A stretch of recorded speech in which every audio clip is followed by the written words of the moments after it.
दोस्तों, निफ्टी का क्या हालचाल है, क्या हार्ट बीट है निफ्टी का, क्या बता रहा है निफ्टी, इस बारे में समझेंगे इस वीडियो में।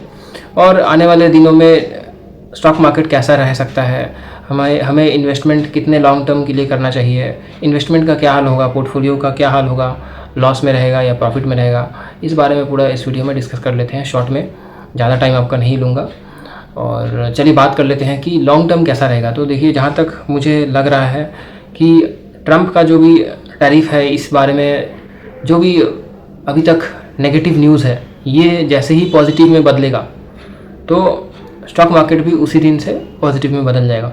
बट ज़रूरी नहीं है कि जैसे ही उसका न्यूज़ आए उसके बाद में ही वो पॉजिटिव में बदले, ठीक है, अपना मार्केट। तो ट्रंप के पलटी मारने का वेट पूरी हम लोग नहीं कर सकते। हम लोग को अपना चार्ट फॉलो करना पड़ेगा और चार्ट के हिसाब से जो चार्ट बता रहा होगा वैसे करना पड़ेगा। Ultimately we have to rely on charts, not on the tweets of the Trump, ठीक है। यूएस का प्रेसिडेंट के बेसिस पे हम लोग अपना डिसीजंस और अब नहीं ले सकते हैं। हाँ, जो नेगेटिव न्यूज़ था ट्वीट का इम्पैक्ट करेगा वो बाजार को, वो तो होगा, लेकिन जो पॉजिटिव न्यूज़ है, ठीक है, जब वो आएगा तब तक ऑलरेडी मार्केट थोड़ा अच्छा खासा ऊपर भाग चुका होगा, ठीक है। फिर जाके वो ऐसा ओपन में ट्वीट करेगा या कुछ करेगा जो भी, ठीक है। तो इस चीज़ से सतर्क रहना है, क्योंकि और भी बड़ा प्लेयर्स हैं, वो लोग अपना प्लानिंग पहले से ही करके चलता है। उन लोगों को पता रहता है कि भाई मुझे पॉजिटिव बोलना है, तो पहले से ही मार्केट में एक पॉजिटिव इम्पैक्ट हो चुका होगा, और जब हो चुका होगा, एक अच्छा खासा ऊपर का लेवल तक पहुंच चुका होगा, फिर जाके वो पॉजिटिव बोलेगा, ठीक है। तो ऑलरेडी ये सारे बड़े लेवल पे गेम होती है, तो हमें अपना फोकस चार्ट पे रखना चाहिए। ये इस पगले को जितना भी बोलना था ये बोल चुका है, ठीक है।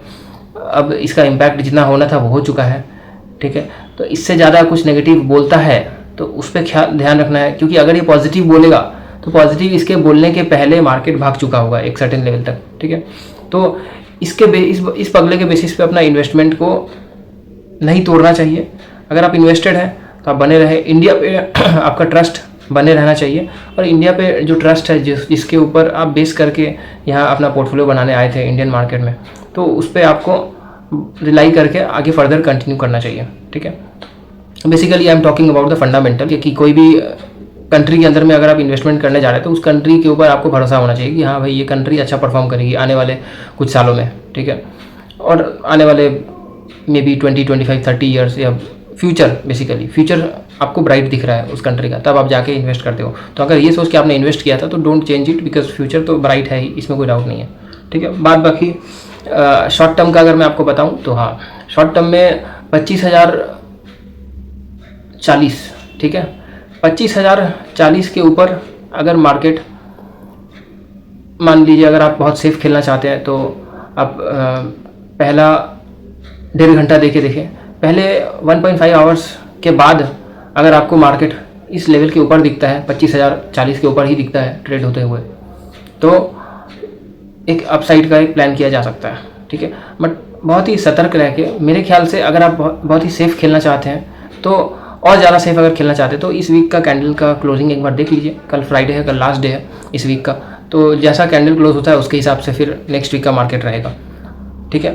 हालांकि थोड़ा तो पॉजिटिविटी चार्ट पे दिख रहा है, बट वो कंप्लीट कंफर्म्ड पॉजिटिविटी जो होता है ना, वो कंप्लीटली तो नहीं दिख रहा, ठीक है। तो बेटर ये रहेगा, अगर आप अपसाइड की तरफ का ट्रेड ले रहे हैं, ठीक है, ऑप्शंस में अगर आप कॉल बाई कर रहे हैं, तो बेटर ये है कि आप ऐसे ही कॉल बाई ना करें, उसको हेज करके बाई करेंगे, क्योंकि अभी कोई कंफर्मेशन एग्जैक्ट नहीं है, ठीक है। आप चाहे तो थोड़ा दूर का लॉन्ग टर्म कॉन्ट्रैक्ट्स का एक्सपायरी में जा सकते हैं, मे बी नेक्स्ट मंथ का एक्सपायरी में आप एक ट्रेड ले सकते हैं, और वो भी मतलब बिना किसी हेजिंग का मत लें, हेजिंग करके ही लेंगे, ठीक है। हेजिंग कैसे कर सकते हैं भाई, जो भी आप आईटीएम ले रहे हो उसको ओटीएम से हेज कर लो, या फिर एटीएम बाई करके ओटीएम से हेज कर लो, ठीक है। जैसे अगर निफ्टी 25,000 का स्ट्राइक 25,000 पे चल रहा है तो आप 25,000 का एटीएम खरीद के फिर हम ओटीएम बेच देते हैं 25,200 या 25,250 का। तो ऐसे 200-250 पॉइंट का गैप रख के अगर आप थोड़ा दूर का एक्सपायरी बाई कर रहे हैं, यानी कि नेक्स्ट मंथ का, तो ये किया जा सकता है। अगर मार्केट को चलना हुआ तो आपका चल जाएगा, अच्छा ठीक ठाक सा प्रॉफिट आ जाएगा, ठीक है। अगर नहीं चलना हुआ तो आपका लॉस मिनिमम होगा। तो इसलिए ये जो स्ट्रेटजी बुल कॉल स्प्रेड ऐसा कर सकते हैं, बहुत ही बेसिक सा हेज है, बट ऐसा एक डेयर डील की तरह जंप लगा के बिना किसी हेजिंग का उतना एग्रेसिव मत होइएगा, अभी एग्रेसिव होने का टाइम है नहीं, ठीक है। इंडेक्स बहुत ही ज़्यादा मैनिपुलेटेड है, एकदम क्लियर है, इसमें कोई डाउट ही नहीं है, ठीक है। तो अगर आपको बच के रहना है तो बेटर ये है कि भाई सेफ़ तरीके से जाओ। अदरवाइज़ भाई अगर लॉस चाहिए तो ये सब कर लो। रिस्क अगर नहीं समझोगे तो फिर लॉस होगा। रिस्क को समझ के काम करेंगे तो फिर लॉस नहीं होगा। और रिस्क को अगर आप समझ लिए हो तो रिस्क के बारे में कुछ तो आपको करना पड़ेगा, नहीं आपको कुछ रिस्क का इंतजाम करना पड़ेगा जिससे आपका रिस्क मिनिमाइज़ हो। अगर आपको दिख रहा है कि भाई किसी काम को करने में ये रिस्क है, ठीक है, आप कोई भी जैसे प्लान बनाते हैं कहीं भी कुछ भी काम करने का, तो आपको रिस्क दिखता है। जैसे आप कोई भी अपने करियर में या अपने लाइफ में कुछ भी करने जा रहे हो तो आपको हर काम में कोई ना कोई रिस्क दिखेगा। अगर ये नहीं हुआ तो क्या, यानी कि जैसा मैं करने जा रहा हूँ वैसा अगर नहीं हुआ तो क्या, तो आप ऐसा सोचते हैं रियल लाइफ में। तो अगर ऐसा नहीं हुआ तो क्या, तो आप सोचते हैं कि अगर ऐसा नहीं हुआ तो ये कर लेंगे प्लान बी, ठीक है। या अगर प्लान बी नहीं भी सोच रहे हो तो कुछ तो आप तो अपना इंतज़ाम रखोगे। तो जो भी अपना आप इंतज़ाम रखते हो, बैकअप रखते हो कुछ भी, तो उसके बेस पे आप अपना फर्दर डिसीजन ले सकते हैं एक कॉन्फिडेंस के साथ। बिकॉज आपको पता है कि हाँ भाई अगर ये वर्कआउट नहीं करता है तो I have some things planned as a alternate option, ठीक है। तो इसमें भी यही करना होता है। अगर आप कोई ट्रेड ले रहे हैं, थोड़ा रिस्की आपको लग रहा है, यहाँ पे आप रिस्क आइडेंटिफाई कर ले रहे हैं, तो रिस्क को आपको प्लान करना पड़ेगा। प्लान कैसे करेंगे कि अगर ऐसा नहीं होता है तो ये अभी से मैंने एक और पोजीशन डाल के रखा, ठीक है, जो मुझे बचाएगा। तो basically you are insuring your money, ठीक है।